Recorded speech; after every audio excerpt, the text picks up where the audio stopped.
G'day, I'm Ben from Cash Pro Australia, and this is Lawn Care Skull Sessions with my co-host, the Bearded Lawnsman. BJ, what's going on, man? How What's good? Good, bro. What's been cracking? A little bit of everything. Having pretty good growing conditions. Not that matters to me that much anymore, but Cash Pro is keeping me very busy. How you doing, boy? Bro, the growth is here. So yeah, looking very promising. Everything's going back to fortnightly. Going to America in 2 weeks. Yeah, big news for that. While you're away, we may have a little hiatus, but you might try and film something while you're there. I definitely will. I will try and connect with you. If I can do maybe like a little sneaky podcast with you while I'm over there, that'd be awesome.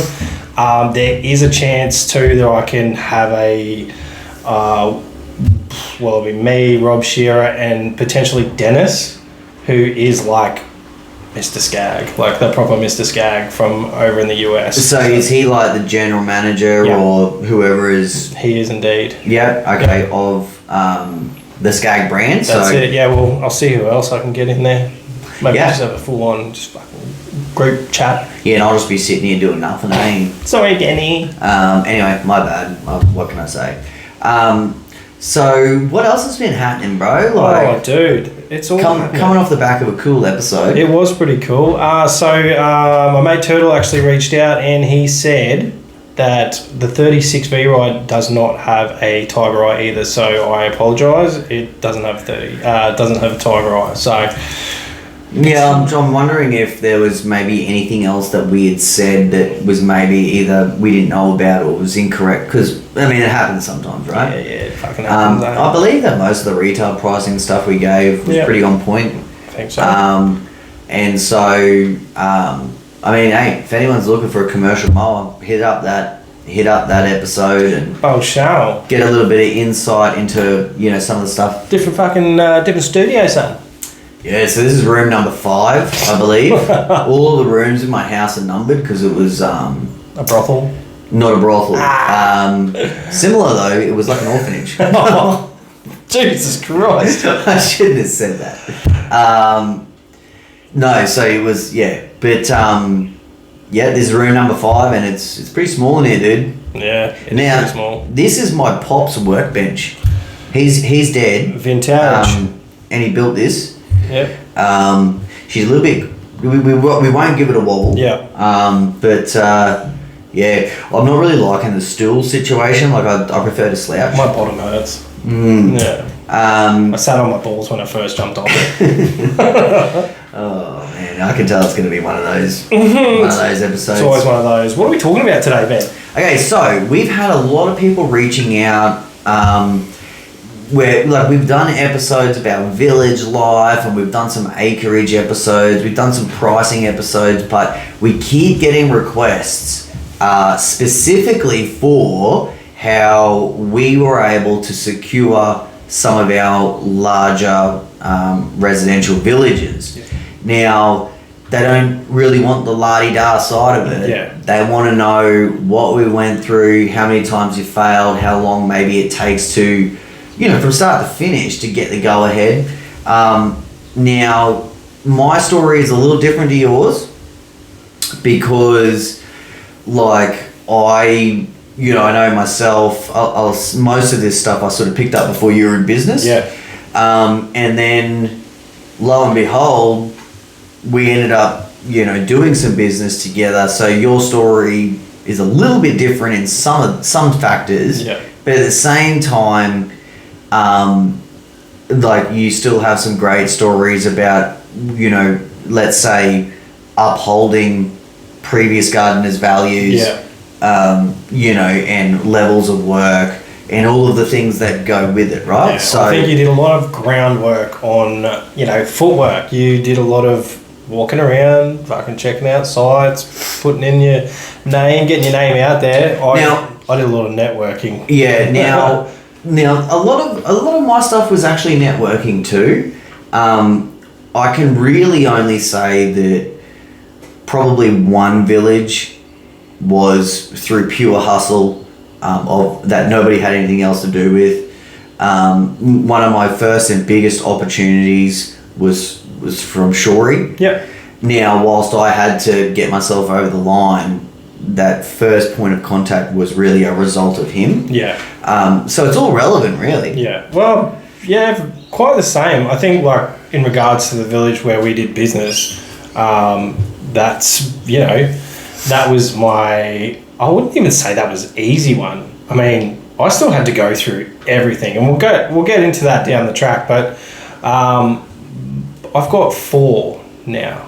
So 2 of them were quite good networking. So through you and through another contractor, my name popped up for one, and then someone from that one was actually a committee member, someone's mum was a committee member at another site, and they liked what I did. So automatically I jumped over there and was able to give them a proposal as well. So, and not only that, but your story has a lot of credibility because there is a lot of, let's say, gold nuggets involved, like where there was some controversy behind one of your contracts that we don't even talk about, in terms of, like I was on my way out and you were able to get it not directly from me. No. But, there was a lot of controversy there, but you were able to see firsthand, let's not make that decision. Yeah. Well, let's not make that. And let's not say decision. Let's not fuck up the way Ben did. Yeah. But in saying that, there was a year between when you left and when I took over. So And that goes to show, really, you need to be invested. Yeah. 100%. And we will get a little bit more into detail about this, but can you also try and explain, like, the differences? Like, if you're going in for a quote, you're not just giving them a price. What is the difference between, let's say, if you're going to target somewhere, the type, like if they say, okay, give us a price. Yeah. Now, you don't just write on a piece of paper, mowing X amount, hedging X amount. Like, can you just go a little bit into the behind of what is expected? Normally with a quote, I mean, they're quite simple. They'll have the business name, your ABN, all your details, and then they'll have the work required, the price with your GST, then a total amount, and then you might have like something like a footer at the bottom or something like that.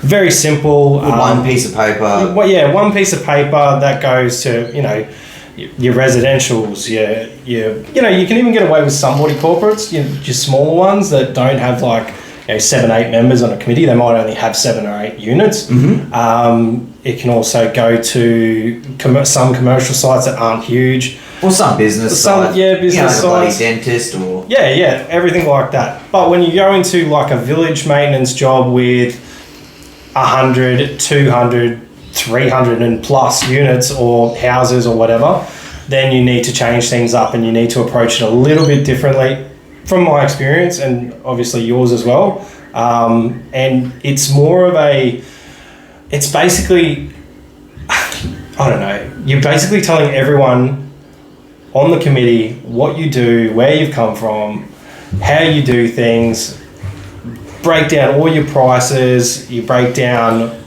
just your habits, even like your work hours, just everything you can think of about your business that makes your business sound like the business they want to hire, you put on the proposal. Normally they're about 4 or 5 pages long, depending on how big they are, how you want to set them out. But it basically gives every bit of information, and it also is basically like a little cover for you as well, in regards to, it'll set out the scope of works that you are willing to do.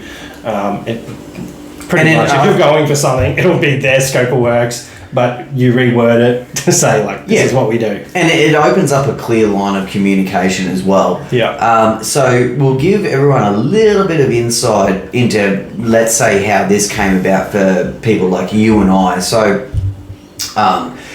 the very first time that I had the opportunity to quote for a big residential village, now this was not a retirement village, it's a residential village, was through Shorey. Everyone can check out the episode we did with Shorey back in the archives. But he called me one day and he said, "Hey, I've been called up for maintenance at a village that's on like 12 acres. I think the place maybe has 80 units. Is that about right? 98. Yeah, okay. Yeah. So, I went in there, I made that first point of contact, really beautiful lady. We set up a meeting. I sold myself really good to her. We got on great. When it came time to voting, there's about 7 or 8 people on that committee and you need majority share. Now, the process that they actually go through is, it's kind of like a preliminary process. Like, they get a bunch of proposals or quotes and they select like 3 and then it goes to the residents. Yeah. And they all vote. Now, out of 98 residents, it's not like a real election. I don't think you have to vote. No. So you want to get like 40%. A lot of them don't even bother. Now, we won't get too far into it, but essentially what happened was, I was so green at the time and I had never really been through anything like this. So, and I can't even tell you exactly what I submitted, but I believe it was along the lines of like a 1-page business name header, pricing.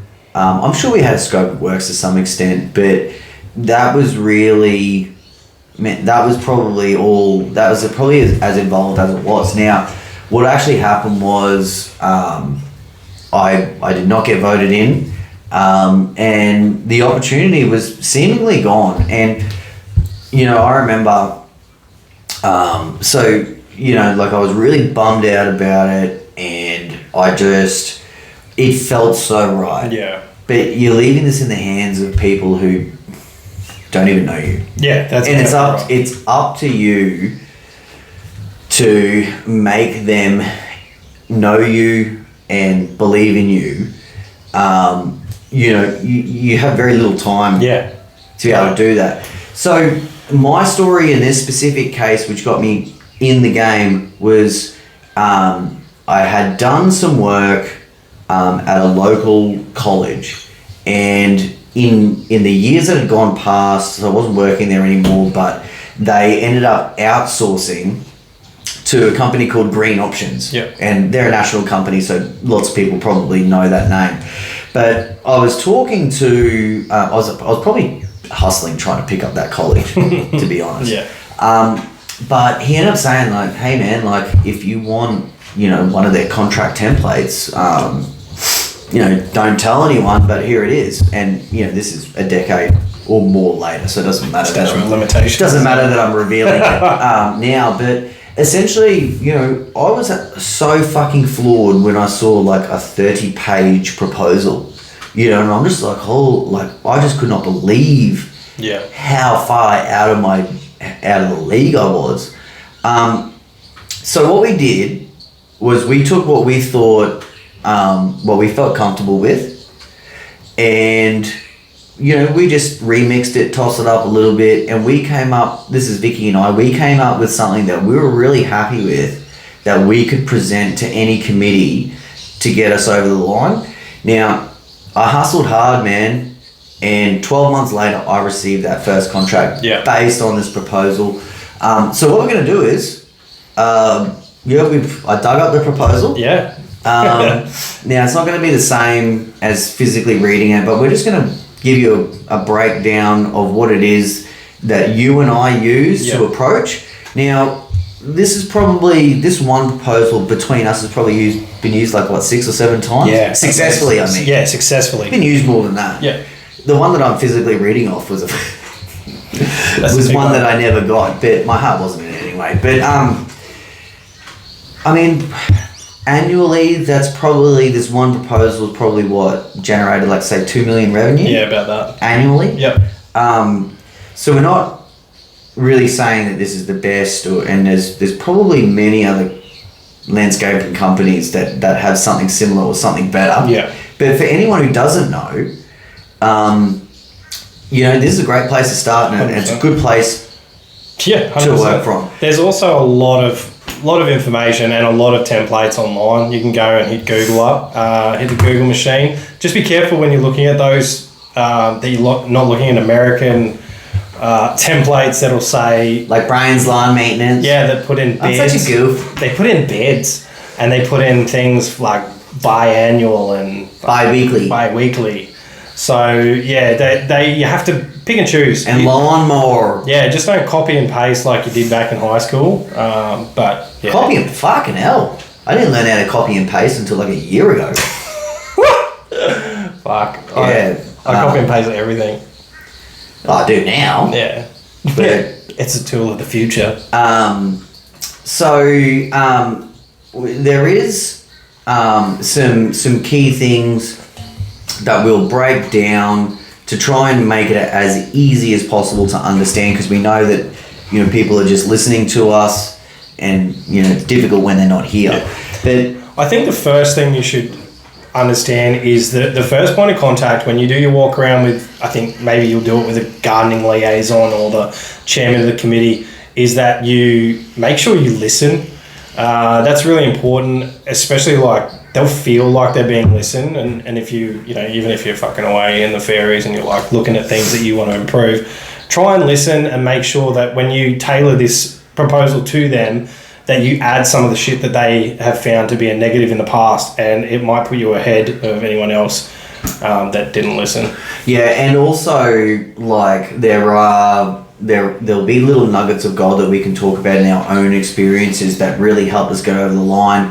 So one thing that I know, and it just makes no sense to me anyway, but one of my villages, the first retirement village that I picked up, I ended up getting it because there was a company, it was Skyline that were mowing it, and somehow like they were getting it mowed for like a ridiculous price, and they were not catching. Now they were not mulching, they just took the catches off their push mowers, and it's just virtually a slash and dash. Yeah. Now one of the biggest reasons why, I would just was completely, I just could not believe how a company would ever do that, but I was just like, goodness no, like we're gonna.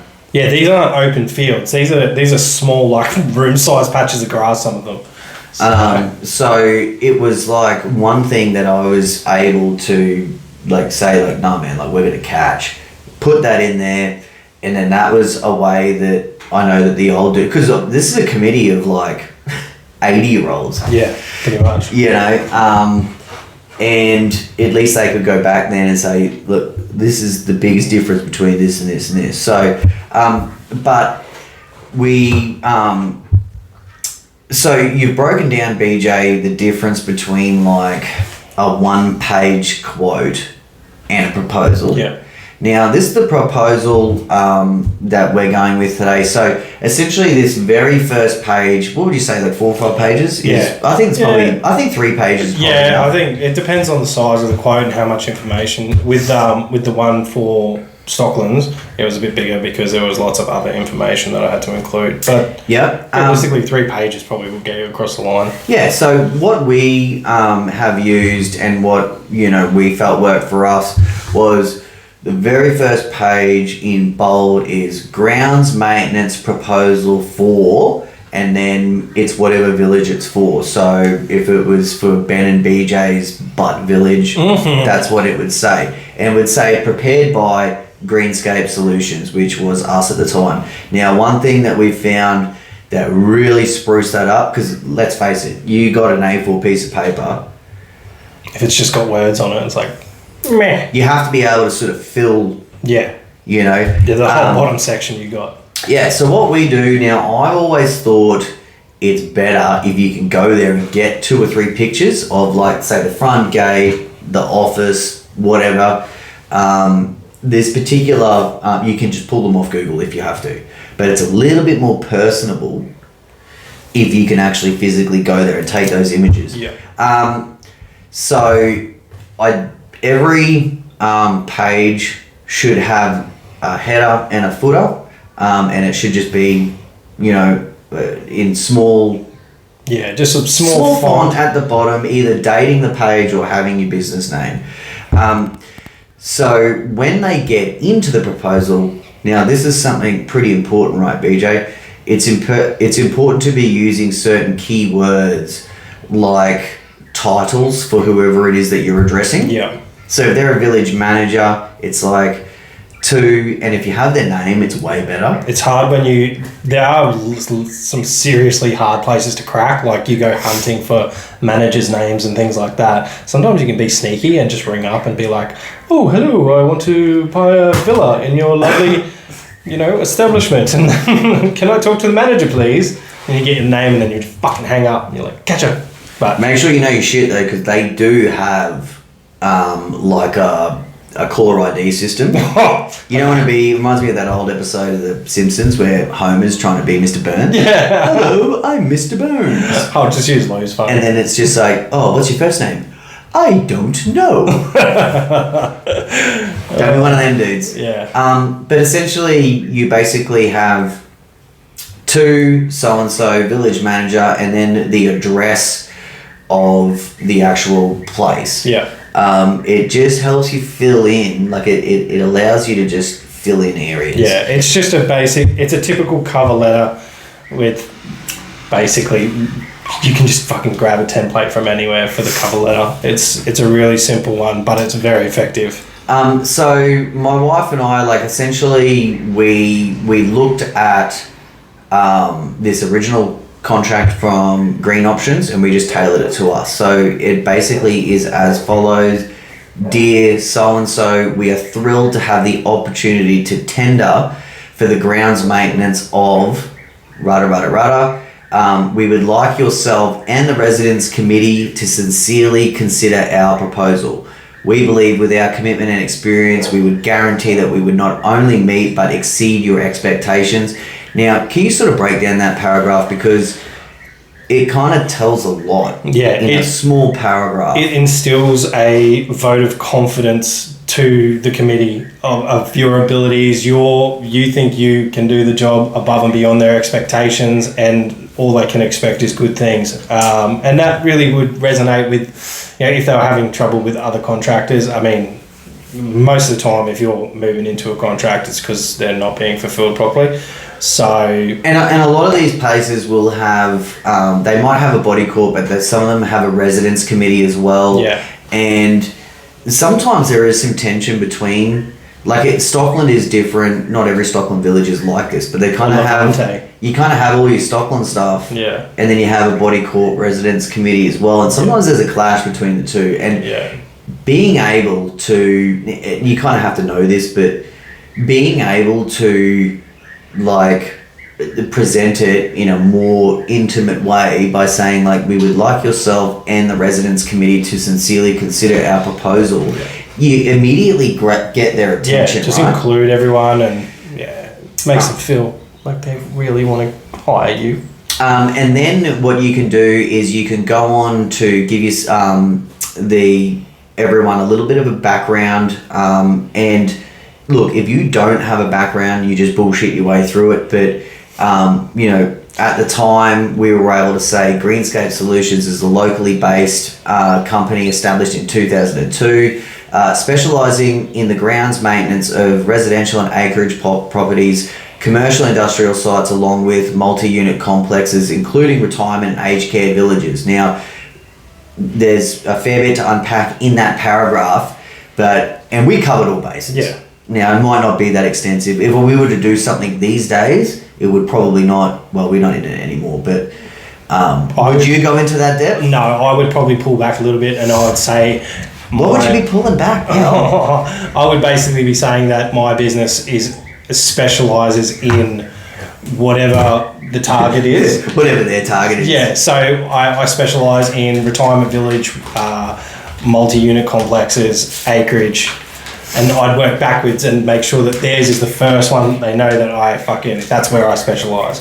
So if it's for a multi-village, multi-house complex, I'm like, that's where I specialise. So yeah. Now, I'd also like to point out in the previous paragraph when we said that we would guarantee that we not only meet but exceed your expectations, you have to have a certain amount there's the level of responsibility there and honesty that if they're the words that you're saying and that you're going to submit, you better fucking believe in it and you better act on it. A little behind story is that when I was on my way out of the business and BJ was taking over my village, it wasn't like hey, just plug BJ in here. You had to go, we had 2 meetings. Yeah, and it was weeks of like back and forth. Like I threw a proposal in as they requested, and they weren't happy with the wording of something. And I was like, oh, okay, well, I can change that. I think they got the general gist. They got the general gist, but they just said basically... It wasn't like, Ben's moving on and he's recommended this dude. It's like, man, you have to come to the party with everything. Yeah. And essentially you kind of had to take our proposal and completely remix it so that it didn't look like a copy and a paste. Exactly, right? Put on one bits and pieces on it. So then we go on to give a little bit of background about your actual workers. Greenscape Solutions has a small team of skilled and friendly workers. We're just going to hold that there. Now, if you don't have a team, I think it's great to imply that you do. Yeah. If you need a team for that job. Yeah. Sometimes things are just how they are. At this particular time, I did have a team, but when I went for my very first village, like there was no team. Yeah. I probably had a part-time worker. I might have had a full-time worker, but... And you can't have just someone sitting in your back pocket unless you have someone who wants to work and they've approached you and you're like, oh, great timing, I'm going for this village. And if you get it, fucking awesome. But you really can't, if you don't have the work, you can't have someone right there ready to rock and roll. Yeah, now something this scope, it changes a business. Like this is something like $150,000 annual contract.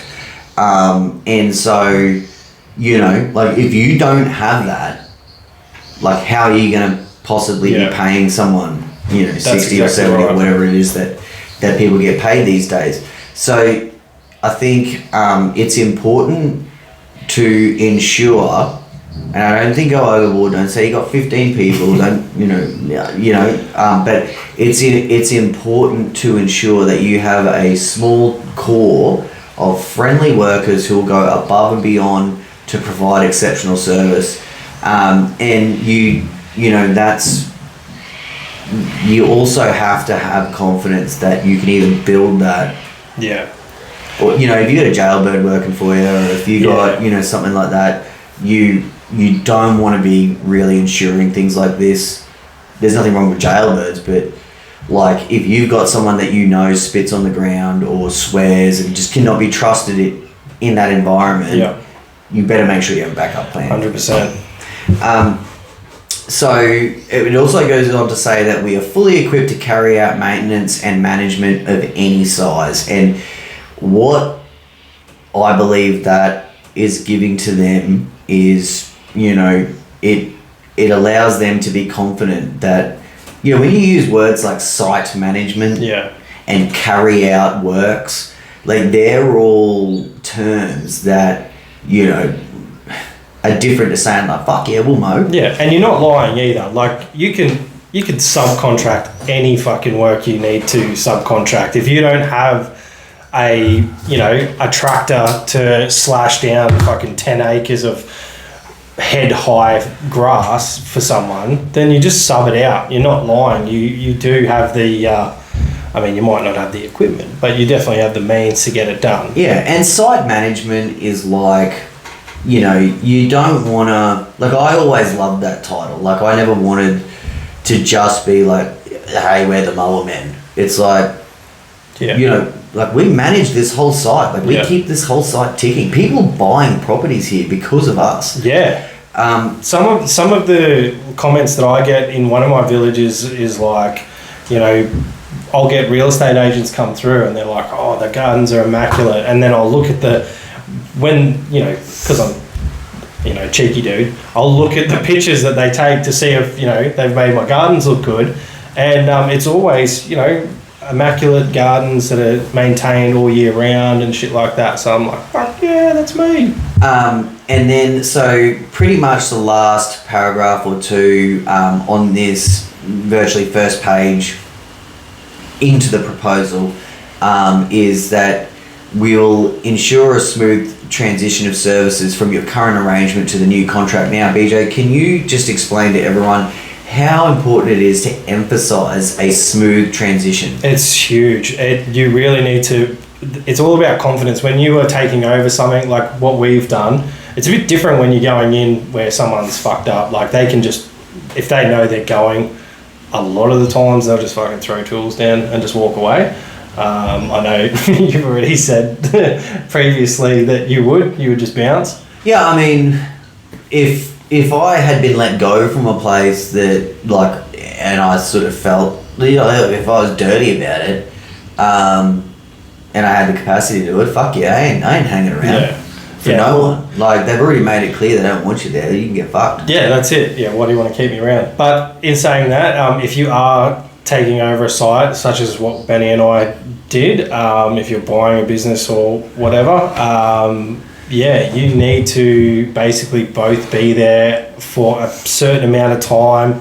You need to go through everything, the day-to-day operations. I've got staff there that were Ben's staff who know the day-to-day operations, so it was a little bit easier for me to get a grasp of things. Oh man, like when we came in, like we changed everything. Yeah. They had no structure, and now that's not in this particular proposal, but you know, like they basically had a maintenance request system. So like maintenance requests would pour in, and you had a dude that was driving from place to place performing works, and we're just like, that is bullshit. We figured out, we broke the place up into 9 zones, and we're just gonna hit a zone every day of the week on a 2-week cycle, and we completely restructured. Yeah. And having a plan is just fantastic, especially if you can vocalize it, communicate it to someone, because that's going to help that smooth transition. It's like, we're not going to come in here and be looking around or ringing people and like, what do we do?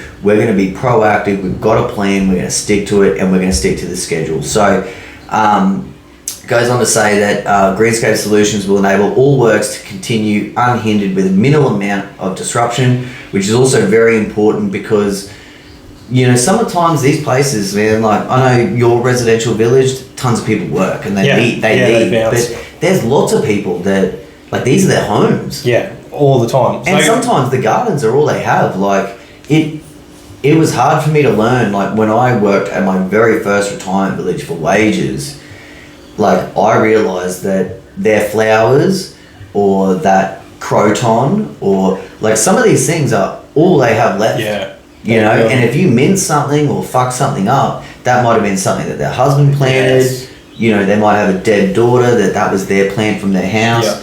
And being able to ensure that smooth transition is just super important, right? Yeah, well, I mean, even in saying that, like we just had a lady pass away, and I know her family through other people, and there was a couple of roses that she planted that came from her house like 55 years ago. That's it. So I'm going to repot those and give them to the family. Now, I don't know if they want them, but I feel like, you know, that's the least I can do. She was a lovely lady, so I mean, it's not that much time, money or anything like that, so I'm cool to do that. And they're the sort of relationships you do. The village thing is a whole different ball game to residential. Like, you're there for a lot of time, and you do make these. Never mind me, I just dropped me dart. Keep going, BJ. I was wondering what you were doing. Oh, what are you doing down there? We're a lot further up in the air than what we usually are. Yeah. So yeah, you do make connections that you'll probably, you know, carry lifelong. Like you visit people at the village still.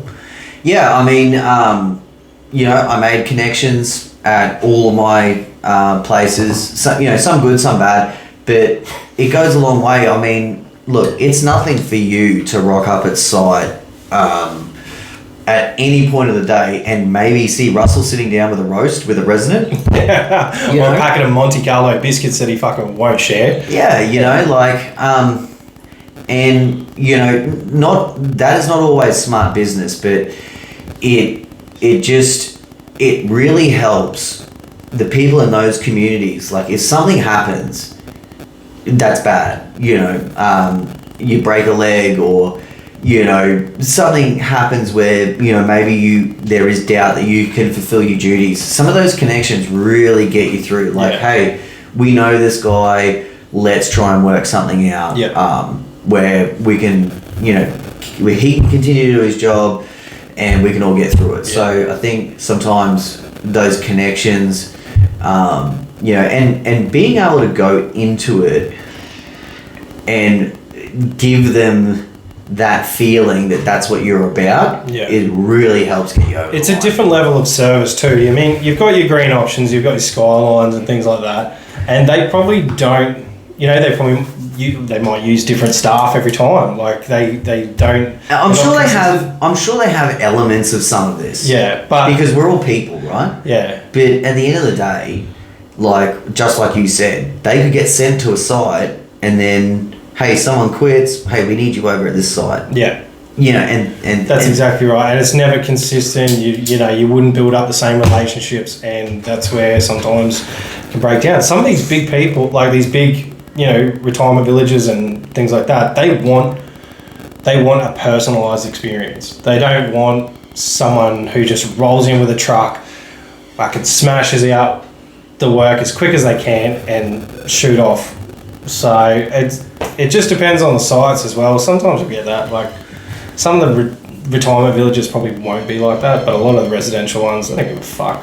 Like these are, especially closer to the city, because they don't really care. Like, get in, get out, and most of the people are at work. It depends on what they use the grounds. Yeah, it depends on what they want. In this specific scenario, we were going in there with site management, so we didn't just mow the lawn, trim the hedges. We had other duties. We had to put up the flag, open up the community centre, clean the pool, set up for events. Rat baits. Rat baits, termite stations, so much health and safety stuff. Yeah. And what they really wanted was someone on site full time. Now, that's not an ideal situation in any means, but that is what they wanted at this particular site, and it's what we were prepared to give them. So the scope and the introduction is probably going to be a little bit different.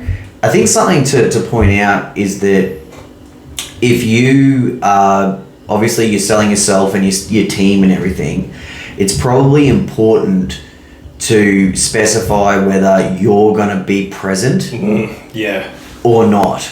I've made a bit of a mistake there with one of my tenders. That's because things change. That's all it is something's changed. So you have to have the foresight that we didn't have. Because I did the same thing. Like when I got that first village that I failed on, and 12 months later I got it, I didn't have that big team around me, and I was one of the biggest things that got me over the line was like, I'm gonna be here on the 2 days. Yeah. Now when I came to the retirement village situation, I had learnt my lesson, and I was like, if you want to grow, you really do not want to you do not want to commit yourself to 8 hours, numerous days of a week. It's like, hey, I'll be present this much, whatever's doable, or whatever they require. And you just think forward the way that we did it, right? And it is harder too, once you've had that contract for, so most of mine, I'm going into 5th year now with a lot of them, and they're used to me being there all the time. Now I have sacrificed a lot of time to be on site with the boys, and I'd say probably maybe like 3 or 4 months, and they were getting my presence for free basically. But we don't even want to go into like at the village non-billable hours. At my village, especially now, this is a result of Catchpro. This isn't a result of Greenscape Solutions growing, but essentially I used to work at this village like 2 days a week. What is probably smart is especially if you have a right hand person that works in your business with you, like help them build that same rapport and same connections that you're building, then that way, if something comes up, there's another village, yes, we can fulfill that, and this other person that's your right hand person is able to, you know, have the same presence that you have. Yeah, and make sure if you have got, so I have got in one of my proposals that I will be on site every day. Mm-hmm. If you put that in, you got to fulfill that shit. Even if you're there for a couple of hours every day, you just got to do it. Like realistically, that, you know, everybody corporate has one asshole that will fucking or two that do not like you. I don't think there's any body corp with over 30 units that doesn't have one person that actually feels like it's their job to fuck with everyone else's I've got to life. be honest, and just obviously this is just you and me talking right now, with the exception though, don't you think like Green Leaves is almost the exception? Like they don't have any troublemakers on that committee. Oh no, I'm not talking about the committee. I'm talking about the residents as well. Oh, residents. No, over a whole, as a whole, because a resident can make your life just as bad as a fucking committee member can. Oh yeah, man. We can probably get into some fun stories along the way, but but in regards to that, like if I don't turn up, I know that I'm probably, you know, someone's probably got a checkbook and be like, oh, he's fucking not here today. He's not here today. So I make sure that I'm there. I'll talk to the boys, and I always tell them, if someone asks you where I am, tell them I was already here. You know, it's not that big of a deal. I've fulfilled my what my scope of work says. I'll be there every day. The work's still getting done to a high standard, but yeah, people will look for an excuse to kick shit in your face if they can. Yeah. Now, did you want to? So we're on to the second page of the proposal now, BJ. Did you want to just give everyone a rundown of how this is headed? Yep. And then some of the paragraphs that we have here. Yep. So this is Greenscape Solutions general conditions. So this includes a few different bits and pieces. Now, just to not confuse everyone, like it's Greenscape Solutions was what my business was called. Yep. In your case, you would have TBL general conditions. That's it. So it has a working hours section, and it just basically says Greenscape Solutions normal working hours are between the hours of 6:30 a.m. and 4:30 p.m. Monday to Friday. We will ensure power equipment is not used before the 7 a.m. as per noise restrictions. Yep. And that's like, you know, if you're working on a commercial site, it's a bit different. So you can fucking veto that as you see fit. But this paragraph is really important to really state, just in the sense that, like, I know at our village when I was there, you know, I would be there at 6:30, no issues, and I'd be out of there by 2:30 or 3:30. Someone like Rusty, when I put him there, you ain't seen him before 8. And he'll always do his hours, but if there was ever an issue and, you know, someone come back, Russell was late today or whatever the case is, it's like, look, you know, we're able to open this back up and say, like, our general working hours, we've got a 10-hour window here. And if we're not here at 6:30, we've stated that, you know, the working window is until, you know, 4:30 p.m. Probably something that I would have added to this, and we'll see if BJ agrees, is maybe something about public holidays. Now, we were in a situation where because it is full site management, someone from the team, and we've never had an issue because Russell just puts his hand up. But we, you know, and now you know, take the bins in and out on a Thursday and Friday. Now, if that lands on Christmas Day, it's required. So something to probably note, because some people probably think you're going to work the Queen's birthday, or we don't really have that one anymore, but you know what I mean. And I think in this environment, it's kind of bullshit. It's a bit of a hard one. I think having the bins out for an extra day wouldn't hurt, but... Well, okay, so with the bins, that's the exception. But in terms of, like, you know, mowing on Anzac Day and stuff like that, you know, Good Friday. Look, I think if you're out hustling, doing road jobs, you just got to do what you got to do. But in an environment like this, you don't really want to leave that because that's the cream. That's the reason why these jobs are amazing. Yeah, you do. You can take that fucking public holiday off and you're still getting paid. That's it. Anyway, we'll go on now to communications, which is one of the fucking biggest things. Now, don't even fucking worry about your operation hours because they don't give a fuck. They'll email you at 5 o'clock in the morning or, try and call you at 8 o'clock at night if there's something that is actually important, and in some cases not that important. But communications, Greenscape Solution will liaise with the village manager to ensure regular maintenance program is running smoothly, which again is another confidence booster for them. They know that you'll be in touch. I always go in and see the managers. It's a bit hard at places where there's not an on-site manager because you'll have to work to their schedule if you want to catch up. But I always shoot a text once a week or something because I'm not doing full-time maintenance at 3 of my big ones. It's a couple of days here and there. But the one that has a full-time manager there, one of the first things I do is just walk straight in and be like, what's doing? She's hot too. Yeah. Doesn't hurt. It just makes it easier. Well, when John was there, it was like, hey, John. I didn't have to worry about now that. that Sheila's there, it's like, g'day. Here you go, and how do you like coffee? She made me coffee, and fuck me, it was the strongest coffee I've ever had. I never had coffee with her. It was crazy. We had a different type of relationship. Whoa. No, we didn't. The communications, ensuring that is just this was a pretty, I guess we only skimmed over the paragraph, but it, essentially says hey, we'll ensure that, we can meet and have and ensure that this maintenance program is running smoothly. I would even almost go as far to suggest a monthly or quarterly meeting to ensure that this is running smoothly. Number one, it's going to get you off the tools for however long it takes. And number two, you're going to be able to build a better connection. I'm going to use that in my next proposal. Yeah, that's the fucking hot shit, man. I'm surprised that because I'm sure we did that anyway. Yeah. And it was always, we had a member of the committee present with a member of Stockland present, maybe even your workers at the time if there was something to discuss.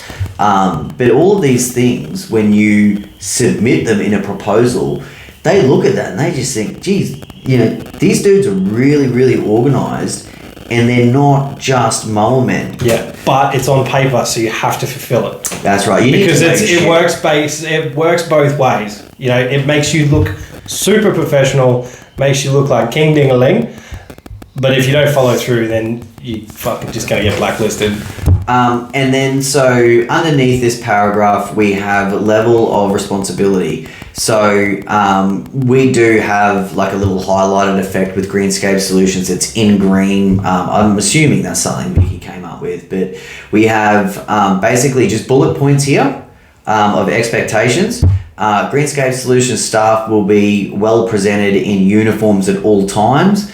Now, I will say that we got pretty loose with this one. Yeah. Just in terms of our uniforms were pretty loose anyway. We only ever wore t-shirts, but eventually we full ditched the Greenscape Solutions stuff and we're rocking up in bad work wear. And all my boys are wearing bad work, but we're always well presented. Yeah. What else do we have here, pal? So we'll comply with all workplace health and safety requirements. That's a big one. That's something they don't want on their fucking conscience is someone with no fingers after sticking their fingers in a wood chipper or a hedger, Yeah. Accidents happen, but... Another bullet point, Greenscape Solutions will respect all residents and staff of the respected village. So, it's something that we should all be doing anyway, but it allows them to look at that and just be like, it's just something that you'd know, right? Yeah. Be like, hey, these dudes are respectful. Common sense too. If you're not nice to everyone there, you're gonna fucking get some rumours started about you. Greenscape Solutions will perform works to the highest of industry standards. Look, that's pretty Self-explanatory. Yeah. What else do we got here, bro? We'll record all work in site diaries that can be reviewed by the maintenance coordinator. Okay, cool. So now this part would probably be reworded in most scenarios. Yeah. However,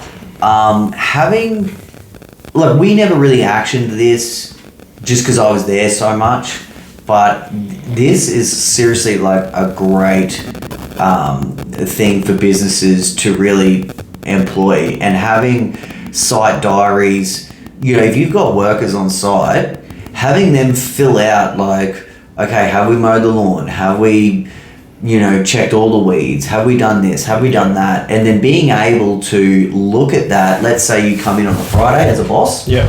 and you're able to look at this site diary, then you go around and you have an issue with something. Hey, why aren't these weeds pulled?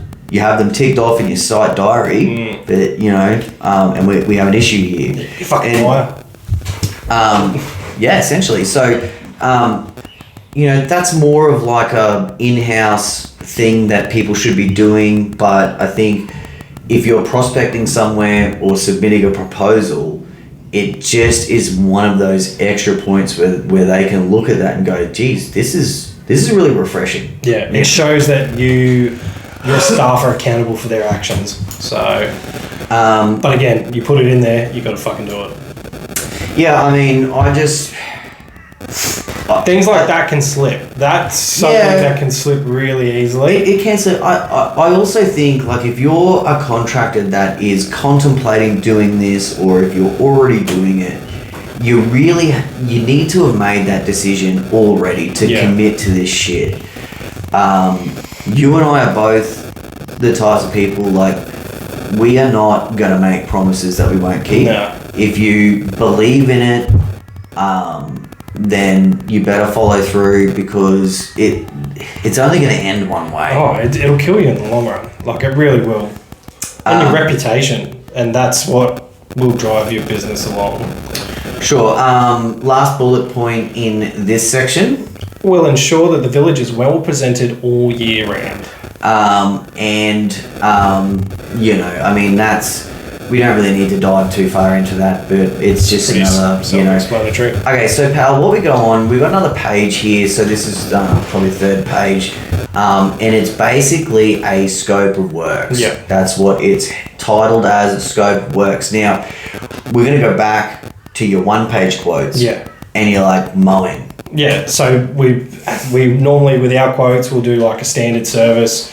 It'll be like a it'll be a snip, blow, mow, blow.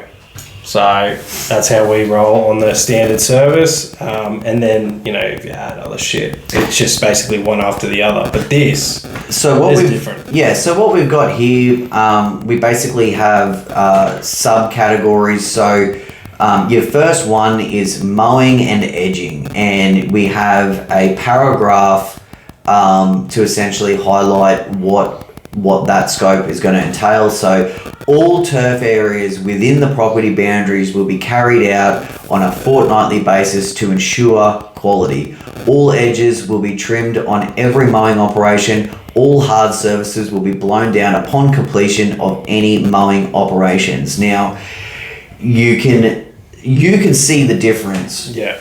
Like, if you are reading this, like, can you imagine if someone rocked up to mow your lawn and they like, that was on a piece of paper? Yeah, this is what we do. And you'd be like, damn. Yeah. You know? They've really thought about what their task is. And yes, it's all been put in writing. And it's good. It's not too long. Like, it is a paragraph, and it sits well on a page. I'm looking at it, I'm thinking, yeah, it's fucking a good one. Yeah, and like, I know that we've tossed this up and remixed it in certain ways, because BJ and I, we haven't looked at this. We didn't look at this before we started, so we're looking at it, we're freestyling, but we're reading it for the first time in quite some time. And this is your one. This is your one that you've done. Yeah, this seems a little different. It might have been tailored to this specific village, but I still want to go on and emphasize that using words like carried out, fortnightly basis, ensure quality, hard surfaces, they're ways that you can make blowing down a footpath seem way more important than what, I mean, it is really important, but, being able to articulate some of that verbiage, I think it helps, doesn't it? It does. So the next one, pal, we have weed control. Weed control. Did you want to highlight this So one for it us? says, a weed control program will be implemented for all garden beds, driveways, paved areas, paths and roadways. All obvious weeds will be manually removed. Any small weeds will be treated with glyphosate 360 as per weed control program. So, look, that's pretty much what we always stuck to. Yep. Usually, I can't remember what our rule was, but if a weed was like, say, 50 or 100 mil, hey boys, pull it. Yeah. All the small shit, spray it. I think realistically, if I was going to put there how I truly felt, I would just be like, we are going to be so on top of it that we're never going to have to hand weed, but you don't want to set that bar too high because shit does happen.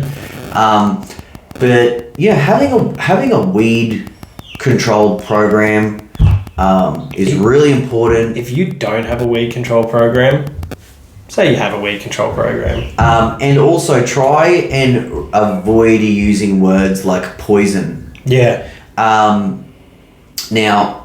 I'm a realist, and I would say it.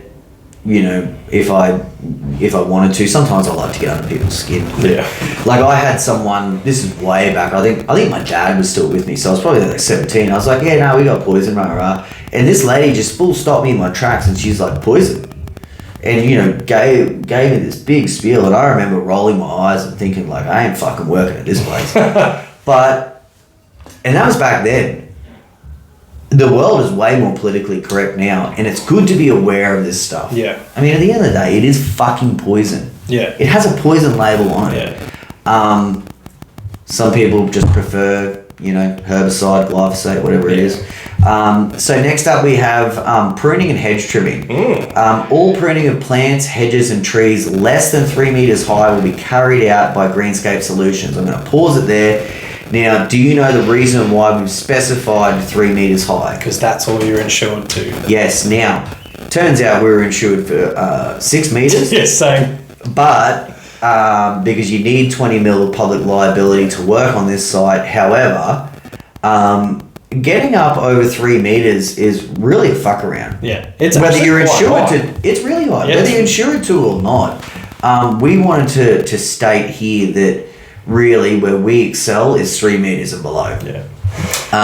Pruning will be carried out to enhance vigor and desired shape of the plant. I have to lol at that because just the word vigor is it just makes me lol. Sounds sexy. All clippings will be collected and hard surfaces blown down upon completion of any pruning operation. So, I mean, you look at that paragraph and you think to yourself, you're talking about hedging and it just makes it sound so fucking sexy. That's right? it. That's the plan, is to make things sound more appealing than they actually are. Like realistically, you're basically gonna the way we do most of our work is we'll hedge first and snip at the same time, or we'll hedge and then snip and then mow. So we're basically blowing and fucking mowing up all the hedge clippings. And all the grass clippings at the same time. But I mean, how often do you hedge to enhance vigor? As much as whenever I get in the shower of a biannual sort of little trim here and there. Look, I just think it's a really clever paragraph.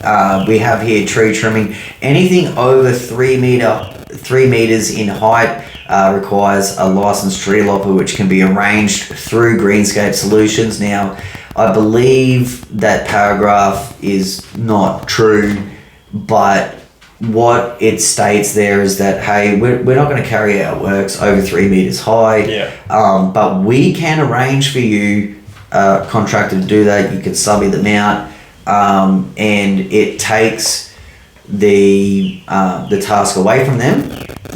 And puts the responsibility back on you. You can also make some extra coin out of it if that's the case. We also have litter. Any loose litter will be collected on a daily basis. Now, in a retirement village, there's not a lot of litter. Residential villages. Fucking painful. Residential villages can be kind of gross. Yeah, they're fucking grubs, man. So like we've had nappies, we've had pads, we've had everything you can think of.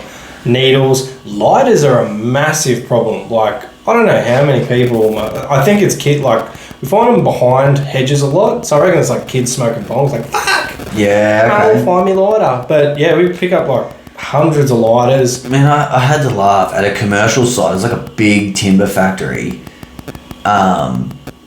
There's just always spoons everywhere. Really? You know what that means, eh? Yeah, fucking Cooking up the good shit, on the forklift. But anyway, now we have here blow vac of hard surfaces, which is probably a little overkill, but do you want to... Yeah, a blowback of all roads and pathways will be carried out on a daily/weekly basis. All leaf litter and debris collected will be removed off-site to ensure the village is kept tidy. Okay, so I'll actually elaborate on this a little further. Obviously, we're reading this for the first time in a long time, but what this is actually about is this is not in regards to any other works. This was just a site, like around the community centre at this specific site. Every morning, as soon as the main worker gets there, they will just blow all the landings off around the head offices and walkways, car park, etc., to make sure that the village is looking nice every single day. Yeah. And you guys do that. We do the same thing, yeah. Yep. So we have rubbish bin collection here. Now, this is not something that's going to apply to so many sites, but whilst we're here, rubbish bins will be taken out for collection and returned the following day. Quarterly annual rubbish bin cleaning can be organised at an extra cost quoted when required.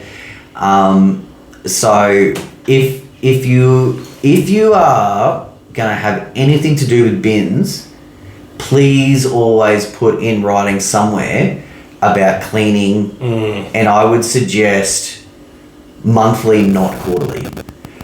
That's, yeah. Because now Rusty does the bins at the village, and he has done I did them for a little while while he had no license, but man, bins just get festy. Yeah, and so bad. People don't give a fuck. They'll throw milk in there. They'll, obviously at a village you have a nappy element. It's even worse when they don't have to fuck with it. Well, they're usually pretty clean. Yeah. Like, they're usually in a bag or something. But every now and again you have an oopsies. I know you've had an oopsies. Yeah, I had an oopsies. Luckily there was no sturgeon bowl. But anyway,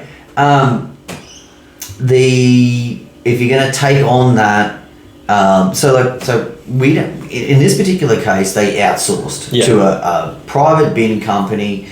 They use their own water, they specialise in it, super efficient, and do a fantastic job. But every now and then, let's face it, if a bin gets cleaned and someone massacres it afterwards, a week later, so Russell cleans them. And it pisses me off. But he does it anyway because he deals with the bins. Yeah. And you just gotta, you're dealing with nasty stuff. You want to be prepared. Yeah. Onto pressure cleaning. So this is something that we've just started adding as, to our villages. Like we never fucked with it before. It never appealed to me, but now that I've got more staff, it is actually something I thought about, and I thought, well, winter, it's a perfect time to offer these services. We've got a little bit of downtime due to the fact that some of our other jobs go back to monthly, and it worked out really well this year. I believe in this case that this is just here along with some of these other dot points to say, hey, look, we can carry out this scope. Yeah. Whether or not it was added into any regular works or for any extra pricing, etc., may or may not have happened. But it's here to help them understand what services you can provide and, how many other people do we have to fuck with. Yeah. You know what I mean? Yeah, that's it. So it says pressure cleaning of concrete areas, pathways, garden edging, etc. can be carried out at the request of the village manager. Yeah, so pretty self-explanatory. We also have pool maintenance now. That is something that we took care of. Pool maintenance tasks will be carried out daily or weekly as per village manor request, all pool chemicals to be supplied by the village itself, not us. So anytime you're talking about materials, you know, whether you're going to be doing mulching, fertilizing, we've always included glyphosate. Yeah. It's just like a part of but like buffalo treatments, fertilizing, all of this other shit, it's all extras. And so you probably want to highlight that because you don't want to get to a point where everyone's like, hey, when are you going to fertilize it? It's like, hey, motherfucker, when are you going to give me some fertilizer? Yeah, so we actually have at this point in time, our villagers that are the retirement ones, they have someone who comes out and does like the balancing and shit like that. But we actually put the creepy in and out, and that wasn't actually on my original scope of works. So we took it on, and we also took on toilet cleaning and things like that. So we just send them an extra invoice. So that stuff isn't included on the OG proposal, but it did come up as an added extra, which was. And is this something like if you were gonna look at taking on other villages and submit other proposals, are they things that you would try and include? Yes. Yeah. So very quick, easy jobs, and you can add a bit of coin. Oh hell yeah. And you don't need to specify how much. The problem is because I did a separate quote because I was in between a proposal time.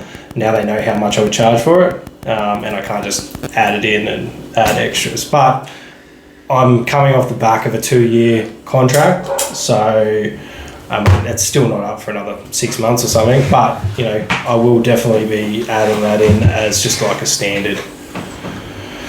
Yep, now we have roof gutter cleaning, and it just goes on to state gutter cleaning at the request of the village manager can be carried out in the cooler seasons. That's not anything that we ever actioned or were asked to do. It's another one of those tasks that I think when you've got 100 and something units, it's way more efficient to get a mob that specialises. If there's extra coin involved and you can do it efficiently and well, then I think it's fantastic. If you're going into that blinded, be prepared because there's all sorts of, you know, there's people that specialise in it. Yeah. You know. That's actually, so the very last page of the proposal is just about the pricing. And you know the actual terms and the actual costs. We'll glide over it so that people understand. But basically, we have a title say pricing. Greenscape Solutions will provide. Now, in this case, it was a full-time contractor, 5 days a week, and a 3-man team. Actually, this is not for that village, but to carry out all maintenance according to the scope of works. Proposal and pricing includes all labour costs along with all of the equipment, fuel and costs. Also, we probably want to specify anything in regards to green waste removal. At our main site, we're really lucky that there's no green waste removal. Yeah, it's a huge bonus, man. We have a mix. During summer, it is basically we've got enough bins to carry the grass. But in winter, when we do our tree trimming and things like that, at 2 of my sites, actually 3 of my sites, we do take away a lot of green waste. But in saying that, we're in Brisbane and we're lucky enough to have like a voucher system at my local dump. So they just fucking get as many residents as they can to give us as many vouchers as we can. And it brings my, not just from those sites, but it brings my yearly dumping costs fucking down ridiculously, like into the maybe 1,000. Like it's nothing. It basically doesn't register on my costs. So now we also went on to add an additional paragraph saying this proposal and pricing will exclude additional materials such as mulch, soil, turf, fertilizers, plants, selective herbicides and fungicides, and all other materials not associated within the general scope of works. So it's basically to just highlight, you know, in case, you know, someone comes up to you later on and, you know, asks something they're not entitled to. Yeah. So BJ, you think, like, obviously this scope of works can be tailored to most sites. You know, how do you break down how this has changed your business? Oh, it's definitely it. You know, I always thought like I would love to do these bigger sites, but I had no idea how I was going to get into them because I didn't have the vocalization of what I can put into writing. Like I can't talk as well as I can write because, you know, I got ADHD and things get in front of me and I'm just like, oh shit, and I panic a little bit and I start fucking blah blah blah. I've gotten heaps better. Like I can, you know, you're running a fucking podcast, mate. Yeah. So I can talk some shit now. But back when I first started, like I just thought, okay, I'm gonna have to use the proposals as like my strong arm. Like that's gonna have to be on point. And it really has. Like it has changed my business so much. Residential is out the door. Like a lot of people are making fucking fantastic money doing residential. I just found for me and my mindset, I'd rather have 5 jobs than have 105. Yeah. And that's what I've been able to achieve. Like I don't even run a diary. Like I have my bookwork is like, what invoices are due this week? And just have a squeeze and be like, all right, that's who's due. Yeah, I mean, in regards to the residential businesses, like for myself and the situation that I was in and the direction that I went in, it almost had nothing to do with any financial, you know, it like you can earn, like I think there's a higher ceiling to earn more in villages, I do believe, but if you're a solo operator, I mean, or even if you do have a small team, you can totally crush it with a residential business. For me, it's just like I did it for a decade. I got sick and tired of it. Yeah. I needed to be refreshed and I needed to be inspired and I needed, you know, to just toss it up. Yeah. And that's where, you know, that was when I made the choice, like, hey, I need to do something different. But let's face it, there's not really a school or there are courses you can take, but there's not really going to be, you know, like, if you don't know this stuff, it's because you don't know. Yeah. You can't, you know, so... I'm sure there's threads on other websites, but you, like...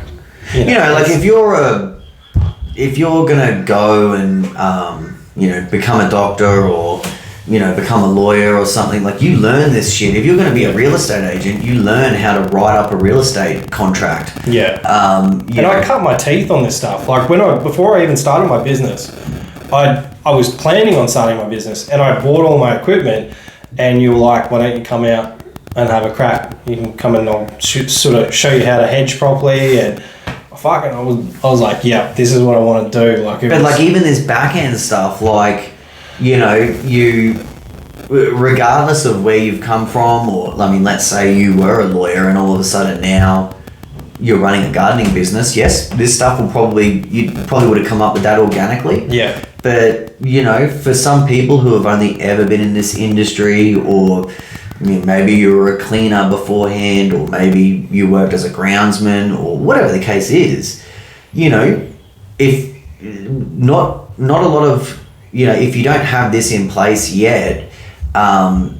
it would be really refreshing to see and know some of this stuff. Yeah. You know, and to be able to, I know for me, you know, obviously there was a point I didn't have this in place. Yeah. Once I got it in front of me and looked at it, I was like, I can do this. Yeah. You know what I mean? Like, I remember one of the biggest things when I was approaching villages, they're like, oh, what other sites do you have as references? And I was like, man, I don't have a site yet, but I know I can do it. And I always was told, like, you know, it's difficult because you're not doing anything else like this. And I got to the point where, you know, my response was, like, if everyone keeps fucking telling me that, I'm going to be 50 years old and I've still never done one yet. Yeah. Because everyone just keeps telling me the same thing. If you don't have one. And so, you know, you need to be prepared like this, and sometimes you need a bit of a break as well. But this is going to get you over the line. That's it, I reckon. And sometimes you will cop disappointment. Like sometimes there's so many companies, like we said before, there's thousands of companies that would use the same or better. So sometimes you will come up against people who have been in the industry for fucking forever, and they have this down pat, and they pip you at the post. But I also want to highlight a little gold nugget here that Gary Ashton, for example, from Aussie Lawn Stars, he has one of his sites. I don't know that much about it, but I remember asking him, like, hey, film this or do this, and it was about a piece of equipment. And he said, I can't. It's illegal on this site. We are not allowed to film, and I don't know if it's like a military site. I don't know what it is, but that is also something that if you're not doing this type of work yet, but you have a proposal like this in place, and someone's like, well, do you have any references or do you have anything like this?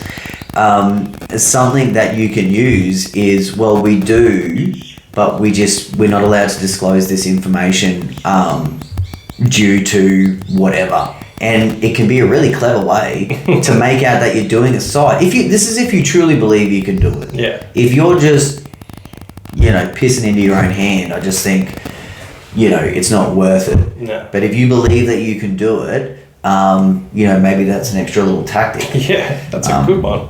Yeah, I don't know if he was having me on or not. Yeah, I don't know. But realistically, once you get one, then the ball is rolling, and you'll find confidence in that one. And with, I turned that one into a flagship site, and every site I went for after that, I said, drive through this one.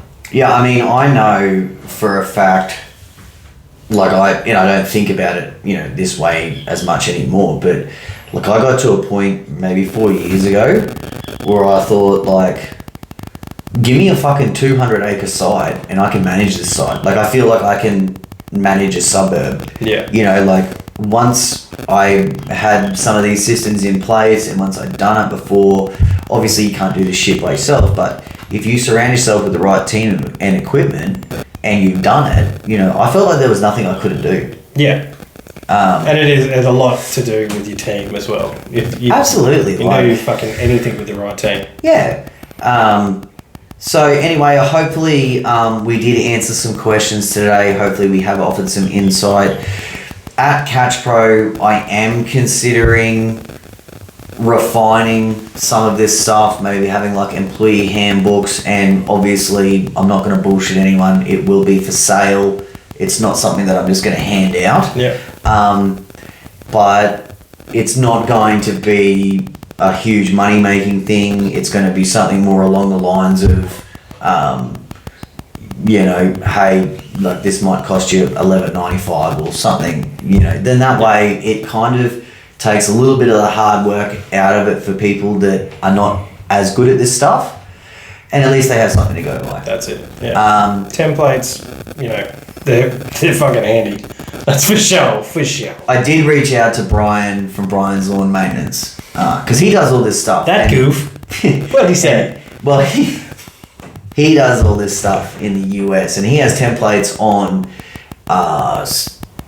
autumn leaf cleanups, bidding contracts, all of this stuff, right? And it's the real deal. Yeah.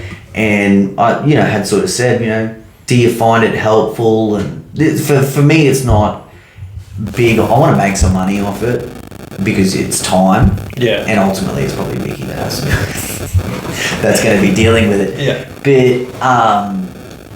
But he said straight up, hey, like, it's super lucrative. People want it. And then he proceeded to sell me all of his material for the price tag of $10K. Whoa.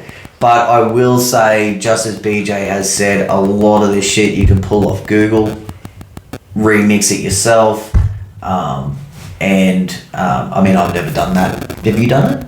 I've played around with some Google stuff. Yeah. I played around on Google. Anyway, bro. Yeah, man. Time to put a bow on it.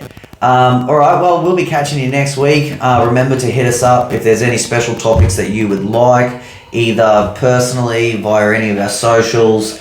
We're cool with that, right? Yeah, don't forget to go and enter that competition. Hit up Skag Down Under on Facebook. Go and follow that page. Like Bad Workwear for a chance to jump into that Bad Workwear thing. Fucking get on to Apple Podcasts, leave us a review, and we will be drawing those as soon as we have enough people to fucking have a competition. Well, I think we're just gonna have to draw it next week. Oh, we'll just give them away, eh? I mean, I did get a message from Rob saying that there was a bit of an influx of Skag Down Under members, so I've got those in my back pocket. yeah, if you're not amongst any of those pages, get amongst it. It's all good stuff. Also, don't forget to follow Stand On Mower Army. Our mate Humongous is running that page now. Are you and I both admins to that? Yes. I just don't look at it now, Mel. No, it comes up for me, so I'll just, check it out. Until then, I'm at CatchPro. He's at TBL, and we're out of time. Peace.